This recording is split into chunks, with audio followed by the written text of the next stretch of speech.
Dude, the birds are T-posing on us. I don't know how I feel about that.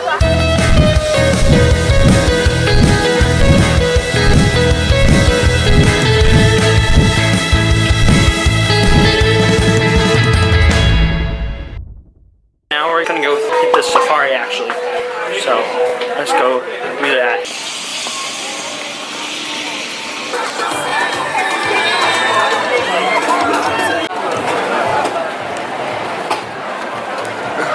As we take our photo safari through the Harambe Wildlife Reserve. But I know a lot of great spots, so we usually have some pretty good luck. Over here to the right-hand side, you're going to see a big brown animal with the zebra-striped legs, and that is called an okapi. Now, okapi, even though they have those zebra-striped legs, actually have nothing to do with the zebra at all. They're actually the only known relative of the giraffe. It's kind of like a short giraffe with different clothes on. She lives here in the forest, and she's very, very shy. So she prefers to be a little more compact, a little more easily able to disappear, and that extra bit of camouflage she has does a great job of helping her blend in here in the forest. Over here to the left-hand side, you're going to see two black and white birds, and these are called saddle-billed stork. This is literally a couple of them. They are monogamous. They mate for life. So they are usually found in little husband and wife pairs. Now if you look really close at his mouth, you see that pointy lip. You see it moving around? The pointy lip works just like a finger to help him pick stuff up. He is a browser. He likes to eat off of bushes and trees. So that pointy lip works, like I said, just like a finger to help him pluck stuff off the vegetation. Look at it go.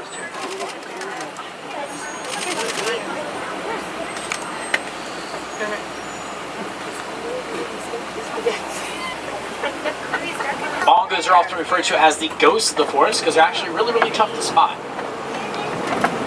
Now swimming around in the water over here, you're going to see a pod of pink-backed pelicans, which get their name from the patch of pink feathers they get on their back during mating season. That's how they let each other know that they are single and ready to mingle. Oh, they just hold their arms out. Give me a hug. I am single. Dude, the birds are T-posing on us. I don't know how I feel about that.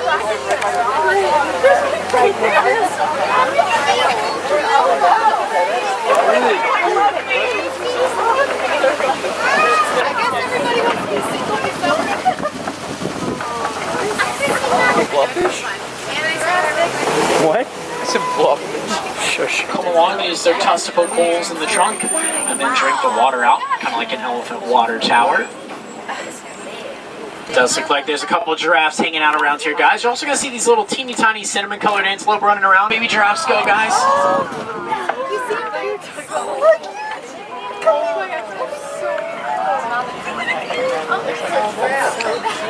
Looks like there's four baby giraffes, guys. Look at that.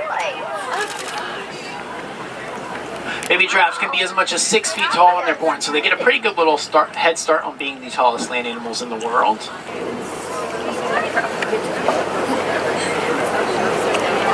They are, however, very opportunistic, so you'll often find them steal. Little troublemakers are called sable antelope. They were actually the ones that were chasing those little baby giraffes earlier. That's the big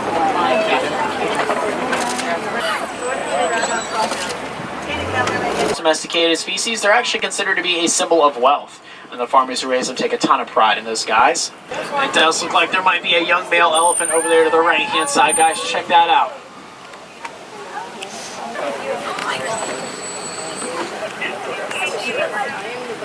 Occasionally they will form bachelor groups where older males like this one will, older males will mentor the younger ones like this one and to kind of show them the ropes. There you go, guys. There's a rather young one. Over here to the left-hand side, you're going to see a flamboyance of flamingos. These are greater flamingo, which are the tallest of the flamingo species. They'll get as much as 5 feet tall. Over here to the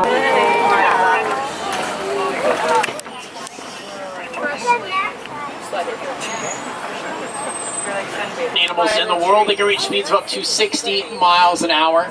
And they're pretty quick on the gas too. They'll get up to 60 in about 3 or 4 seconds, which is much faster than most cars. Really only takes them a few steps. Actually a pretty good place to find some predators lying around. Predators love to climb on top of these copies and use them as a lookout post to help them spot what might be on the menu for the day. Bontabak. Actually, my favorite animal here on the reserve. They're kind of notorious for their poor athletic ability, which is something I really relate to. Lip. Well, if you look at these guys, you'll see they don't have it. They have big, wide, fat lips. And that's because they are grazers. They like to eat off the ground and get big clumps of grass. But the white rhinos can get as much as 5,000 pounds. Black rhino. Now this little toasted marshmallow here to the left is called a scimitar horned oryx, and he's actually got a very similar. This little body of water is known as the finale waters because unfortunately they do mark the end of our safari adventure. I know those 2 weeks went by so fast, they felt like 20 minutes, but that's okay, folks. So seeing how we just finished up with that, now it's 4:30. We're heading on out. Yeah, to the exit where we can go on, buy some things. Then leave. And Disney Springs. And then we're heading to Disney Springs to go check out some of the bands that our school has actually down here.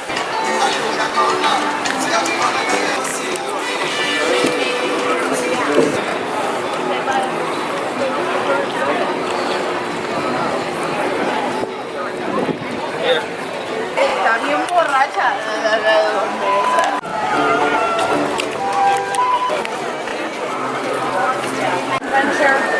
And we're out.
So they're actually out getting food right now. I'm walking around the shops in Disney Springs after a wonderful performance put on by our chamber choir, the jazz choir, and part of the jazz band, which I got to film.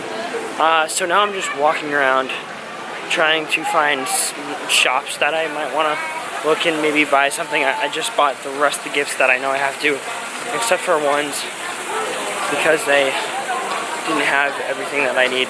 So I have to go tomorrow when we're at Hollywood Studios to go grab that.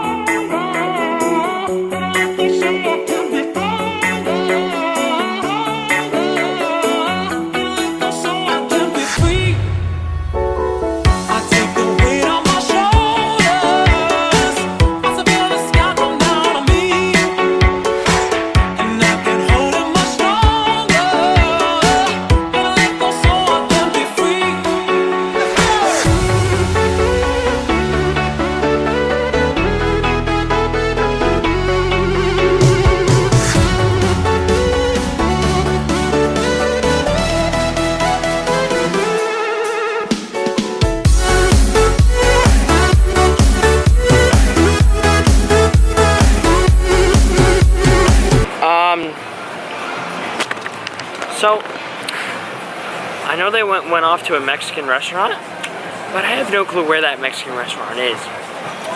I've literally been walking around for a solid half an hour trying to think of where this place is, but I just don't know where it is. So you know what? We're just gonna continue walking, and why did I just hit the zoom button? Oh no, that's the wrong fucking way. So I'm gonna really attempt to find this homecoming Florida kitchen. So I don't know. I literally just found it after walking past it like 3 times. I kid you not, I literally walked past it.